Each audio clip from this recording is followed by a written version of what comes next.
이번에는 실질적으로 제가 쓰는 부호에 대해서 좀 설명을 드릴게요.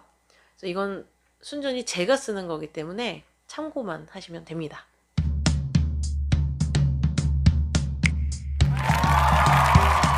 먼저 노트 테이킹을 하실 때 사람마다 스타일이 다른데 이렇게 세로로 놓고 가운데 줄을 그어서 노트 테이킹 하시는 분들이 계시고, 저 같은 경우에는 가로로 놓고 네등분을 합니다. 그래서 네등분을 하는 이유는 노트 테이킹 한 내용을 나중에 한눈에 보기가 조금 더 편해요. 그래서 아까 말씀드렸다시피 어떤 문장이 끝났어. 그럼 딱 마침표 끊어주시고, 이러다가 한 문단이 끝난 것 같아. 그러면 이렇게 크게 줄 그어주시고, 또 막 테이킹 하다가 또 끝났네. 근데 갑자기 첫째 나오네, 둘째 나오네, 셋째 나오네, 이런 식으로 넷째 나오네, 끊어주시고, 이런 순서로 테이킹을 많이 합니다. 그래서 이거는 자기 스타일에 따라서 하시면 될 것 같아요. 어떤 분들은 줄 안 긋고 그냥 종이를 이렇게 놓고 쓰듯이 하시는 분들도 간혹 있으시더라고요. 자기 스타일에 맞는 방법을 찾으면 되겠죠. 그러면 제가 쓰는 부호를 좀 설명을 드릴게요. 그래서 저거 괜찮은데 하시는 분들은 참고로 하시면 될 것 같아요. 먼저 나라 이름. 저는 중국은 한자를 쓰고요. 한국은 북한, 한반도, 일본, 미국은 아메리카에서 A가 쓰는 게 맞는데 저는 M이 더 편하더라고요. 그래서 그냥 무조건 M을 씁니다. 그래서 나머지는 뭐 러시아면 그때 L 쓰면 되겠고, 태국이면 그냥 이렇게 글자를 써도 되겠죠, 한글을. 뭐 또 뭐가 있을까요? 베트남, B 이런 식으로 문자를 차용을 하시면 돼요. 한글, 영어, 한자 골고루 차용을 하시면 되겠고요. 접속사는虽然, 이거 한자 생각보다 쓰기 편하거든요. 그러니까 이렇게 쓰기 쉬운 한자는 바로 쓰시면 돼요. 근데 막既然, 即使 이런 거는 쓰기가 좀 어렵잖아요. 그래서 저는 그냥 그대로 한국어 뜻을 씁니다. 설령, 설사 이런 식으로 쓰고, 기왕 이런 식으로 쓰고, 뭐 루구어 이런 거 같은 경우는 if, 영어를 쓰는 게 훨씬 빠르죠. 그리고 만약에 뭐 不管 A 还是 B 뭐 이런 거다 그러면은 선택에 관한 거잖아요. 그래서 이렇게 선택을 써주고, A든 B든 모두 뭐뭐하다. 이런 식으로 좀 크게 문장 구조 자체를 써주는 거예요. 그러면 한눈에 파악이 되죠. 그리고 접속 부사 같은 거, 그러나 이런 게 나오면 저는 B하고 쉼표를 크게 써줘요. 뭐 but를 써도 되겠지만 B 하나만 쓰는 게 저는 훨씬 빠르고, 이렇게 했을 때 저는 다 알아보기 때문에 이렇게 썼고요. 그리고 방금 부사 같은 경우는 뭐 떠우, 모두도 쓰기 힘들고 한자도 쓰기 힘드니까 영어로 쓰면 훨씬 빠르겠죠. 근데 이 예 같은 거는 한자도 쓰기가 쉽거든요. 그래서 내가 뭐가 더 손이 빠르냐, 이걸 항상 가장 중점적으로 보시면 되고요. 시제를 볼까요? 아까 시제는 꼭 써줘야 된다고 그랬는데, 예를 들어 정부는 이러한 조치를 내놓을 예정입니다 라고 해요. 그러면 저는 이제 정부라는 기호가 있어요. 정부는 이러한 조치라는 단어, 기호도 있어요. 내놓다. 그러면推出로 할게요. 이건 다 제 부호예요. 정부는 조치를 내놓는다. 예정이다. 그러면 야오나 혹은 후이를 쓰면 됩니다. 그래서 이 후이도 그렇고, 후이는 한자가 쓰기가 편해요. 근데 야오는 조금 길잖아요. 그래서 저는 이 위에 부분만 씁니다. 위에를 쓰면 이제 뭐뭐 할 것이다. 이거랑 비슷한 게 쉬야오, 뭐뭐가 필요하다. 이렇게 써요. 그래서 나중에 이거 비유자랑 또 헷갈리면 안 되겠죠? 근데 통역할 때 사실 비라는 단어가 나올 일이 뭐 얼마나 있겠어요. 그래서 저는 쉬야오의 쉬자의 윗부분만 적어주고요. 이거는 이제 조동사의 경우인데, 뭐뭐 했다. 그럴 경우에는 동사 뒤에다가 러를 붙여줍니다. 혹은 제일 문장 끝에다가 러만 붙여줘요. 그래서 이렇게 해서 과거 시제를 표현하고요. 이징이 나왔다. 그러면 이만 써줘요. 그래서 뭐 제일 쉬운 예문으로는 뭐가 있을까요? 이미 문제를 해결했다. 그러면 저의 부호로는 이렇게 됩니다. 이게 해결하다, 이게 문제거든요. 그래서 이미 문제를 해결했다. 이렇게 저는 부호로 표시를 해요. 그래서 시제, 뭐뭐 할 것이다를 이제 저는 이제 후일을 여기는 썼는데 사실 저는 제일 많이 쓰는 게 will이죠, will. 그래서 주어, 동사, 목적어의 순으로 저는 taking을 주로 하는데 여기다가 will을 써주는 거예요. will이 아니라 뭐뭐 할 수 있다다 그러면 저는 부호를 이렇게 써요. 능의 한 부분만 차용을 한 거죠. 자, 여기까지가 이제 시제고요. 이번에는 제가 명사에 대해서 쓰는 부호들에 대해서 쭉 설명드릴게요. 책임, 责任의 그 责자의 위에만 딴 거고요. 국가, 国家 그 나라 국자의 테두리만 딴 거예요. 그래서 국민, 사람 인자 들어가고 政府, 정부고요. 政策, 정책이고요. 다 일련의 좀 연관성이 있죠.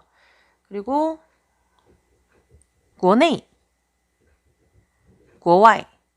다시요. 한국말로 얘기할게요. 국가, 국민, 정부, 정책, 국내, 국외 이렇게 돼요. 그리고 이거는 시장이에요. 시장. 뭐 왜 이렇게 만드셨나요? 하면은 이유가 없어요. 그냥 제가 마음 가는 대로 만든 거예요. 그리고 이거는 지구, 세계 이런 뜻이에요. 그래서 세계 시장 하면 그냥 연결해서 이렇게 쓰면 되죠. 수입, 수출, 경제, 금융. 그래서 예를 들어 금융이 나와서 제가 G2를 썼는데 그 문장에 진짜 중국과 미국을 의미하는 G2라는 단어가 나올 수도 있잖아요. 이런 경우에는 금융을 G2로 쓰면 안 되겠죠? 그때는 이제 뭐 제가 나름의 뭐 이런 식으로 쓴다던가 다른 방법을 찾아야겠죠. 시스템, 체계, 메커니즘 다 혼용하는 부호고요. 핵, 기업, 이건 환경이에요. 그래서 환경 보호. 그다음에 분야, 투자, 협력. 그래서 이 협력, 뭐 합작, 협조 다 이 부호를 써서 같이 쓰고요. 기업, 현재, 변화, 상황, 추진하다,推出 그거예요. 이제 이거는 이렇게 쓰면 越来越 갈수록 뭐뭐하다. 이렇게 하면 악화되다, 좋아진다. 뭐 이건 되게 쉬운데 증가하다, 감소하다, 초과하다, 서서히 증가하다, 서서히 감소하다. 그리고 이런 부호도 있어요. 이거는 대폭 증가하다, 소폭 감소하다 이런 식으로 테이킹을 하고요. 이거는 확장하다. 그리고 이건 경쟁. 그래서 경쟁력. 그리고 성장, 특징. 그리고 이거는 통구어, 뭐뭐를 통해 라는 말이 나오면 이렇게 하고 예를 들어 이러한 조치를 통해 하면은 이렇게 하고 이러한 조치, 아까 조치가 이거였잖아요. 이 조치를 통해 이렇게 테이킹을 해요. 여기까지가 명사와 동사를 제가 다 썼네요. 그리고 말하다라는 동사가 되게 많이 나오거든요. 그래서 이렇게 얘기를 해요. 이제 그 왈자 있잖아요. 뭐 한국 대통령이 말하기를 그러면 한국 대통령 그 머리 두자를 써요. 저는 한국 대통령이 말하기를 하고 어떤 사람이 말한 내용을 반드시 이렇게 체크를 해줘야지 이게 한눈에 딱 들어와요. 이건 중국어에 영향을 받은 거죠. 말할 때 이렇게 땡땡하고 쌍따옴표 쓰잖아요. 그리고 이거랑 별도로 이제 이렇게 쓰면 이거는 随着 뭐뭐에 따라서라는 부호고요. 그리고 뭐 웨이 같은 건 그냥 그대로 쓰면 되죠. 뚜이 뭐 개사 이런 지금 개사는 다 그대로 쓰실 수가 있어요. 시간이 돼요. 그리고 마가 나오면 이 마를 쓰는 게 저는 뭐 그나마 속도가 빠른데 만약에 속도가 느리다 하시는 분은 마랑 찌양은 같잖아요. 그러니까 이제 이 찌양 저는 얘만 찌양이 나오면 얘만 쓰거든요. 이렇게 표기를 하고 그리고 解决问题 문제를 해결하다 아까 잠깐 얘기했는데 이게 해결하다 이 부분만 따서 칼도자를 쓰는 거고요. 원티는 느낌표를 쓰고요.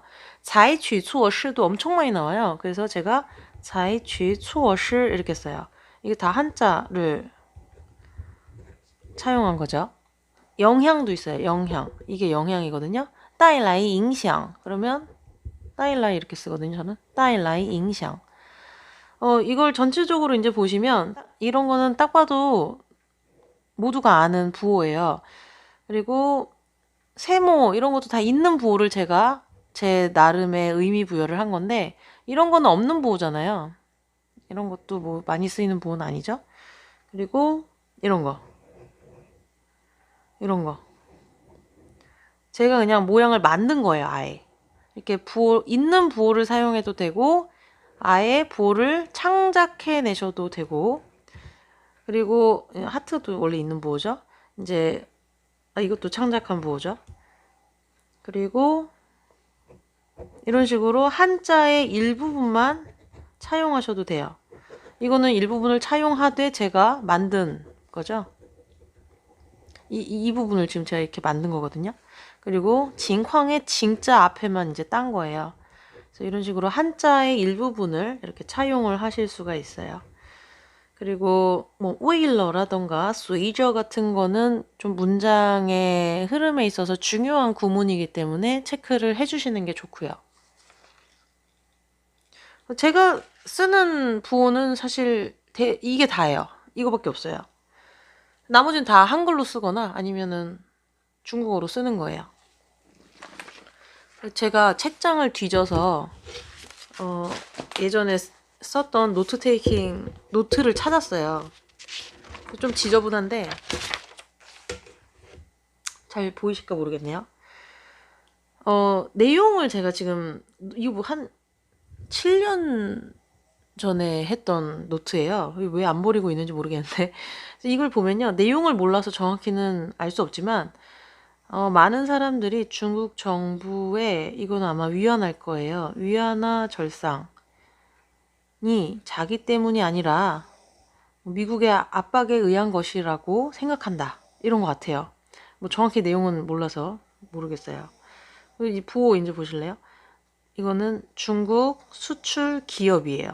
그리고 중국의 해상 투자. 이 글자는 제가 지금 못 알아보겠는데 바다의자 같기도 한데 뭐 어쨌든 중국의 투자가 내려가고 실업률 이 퍼센트는 율을 의미하잖아요. 실업률이 증가한다. G2의 시장 이거는 금융시장이겠죠. G2의 시장일 수도 있어요. 진짜 G2일 수도 있으나 내용상 금융시장이 맞는 것 같아요. 금융시장이 불안정하다. 이 두 가지가 원인이었나 봐요. 그러니까 이렇게 묶어줬죠. 실제로 위안화는 올라가고 있다. 이익률이 낮은 제조업체, 아마 여기 써있지 않지만 느낌상 제조업 혹은 제조업체겠죠. 비상이 걸렸다. 이거는 날짜 같아요. 27일. 증권시보에 따르면 이건 세계예요. 세계 공장, 광동성 수출 기업. 뭐 이 연결고리는 잘 모르겠어요. 이 기호 위주로 좀 볼게요.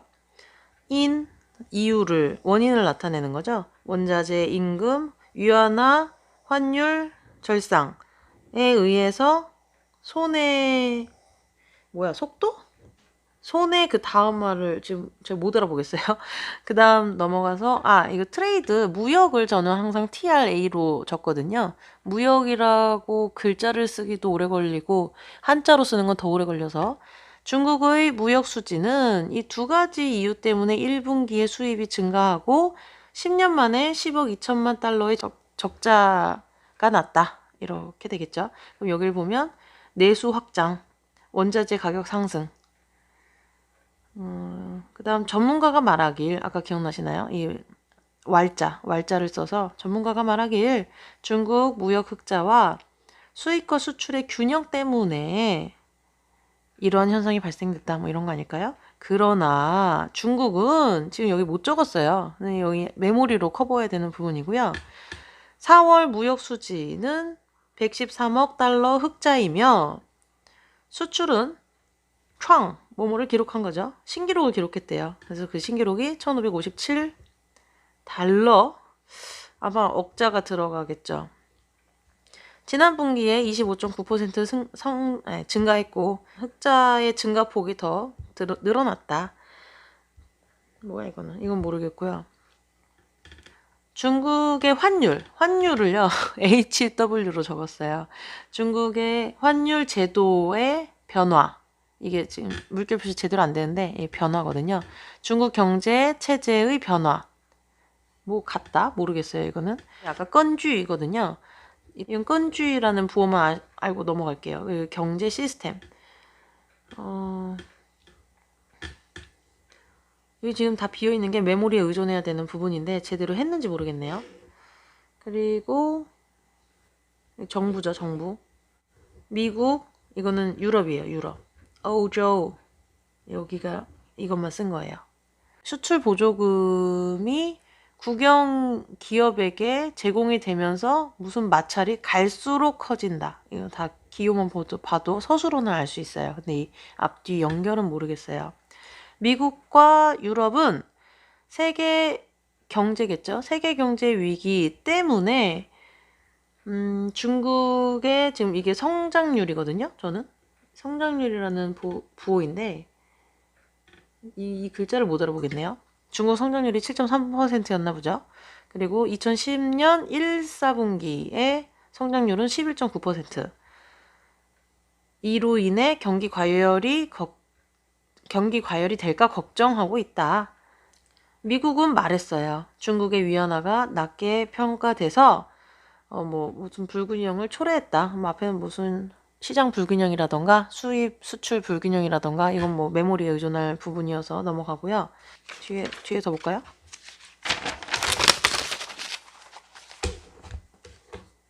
건주 나왔어요. 환율은 변화가 없다.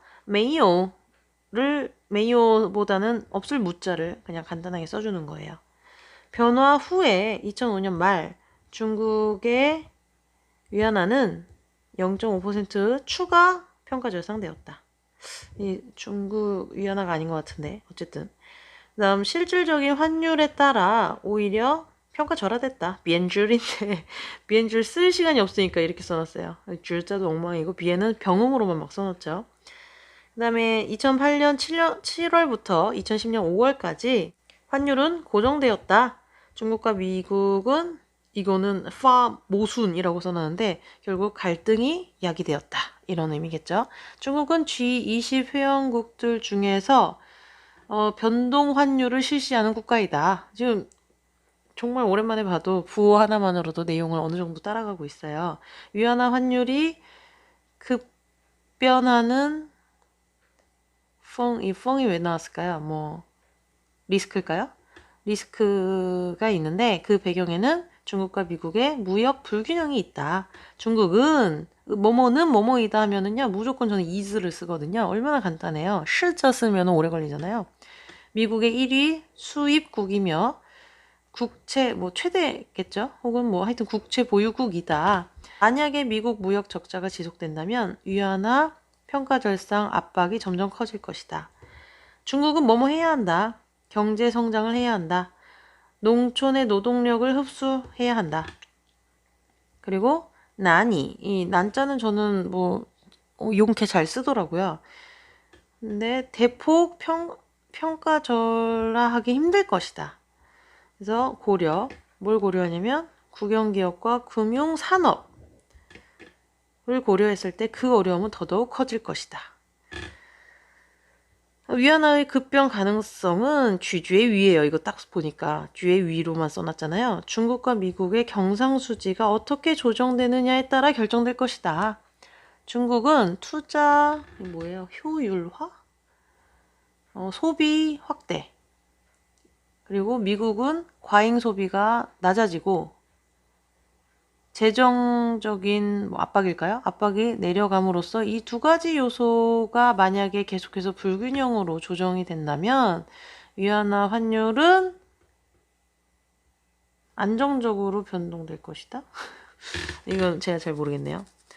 이게 도움이 되실지 모르겠네요. 그러니까 부호를 지금 보시면 부호 자체는 많지 않아요. 대신 뭐 한자를 일부를 차용해서 쓴다거나 한글에 주로 의존을 하고 일부는 병음을 적기도 했어요. 이거는 하여튼 테이킹을 많이 하시는 수밖에 없는 것 같아요. 이게 도움이 되실지 모르겠네요.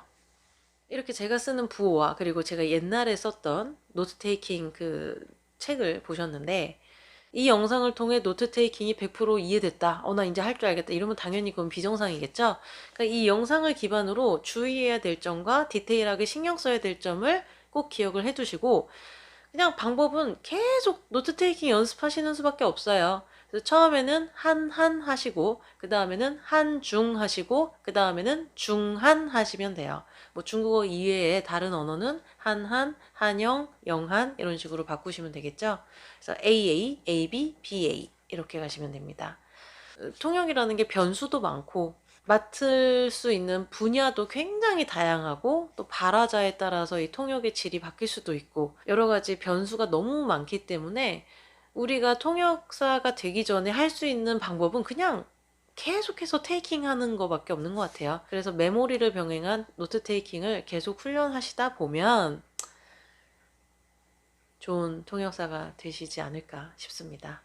이렇게 말하는 저도 노트 테이킹 훈련을 해야 되는데 요즘에 너무 바빠서 안 하고 있어요. 제가 영상에서 언급한 거 이외에 또 궁금하신 게 있다면 댓글을 남겨주시면 제가 아는 범위 내에서 혹은 제가 제 동기 통역사들에게 또 질문을 해서 답변을 남기도록 하겠습니다. 오늘 영상은 여기까지고요. 도움이 되셨다면 좋아요와 구독 부탁드리겠습니다. 감사합니다.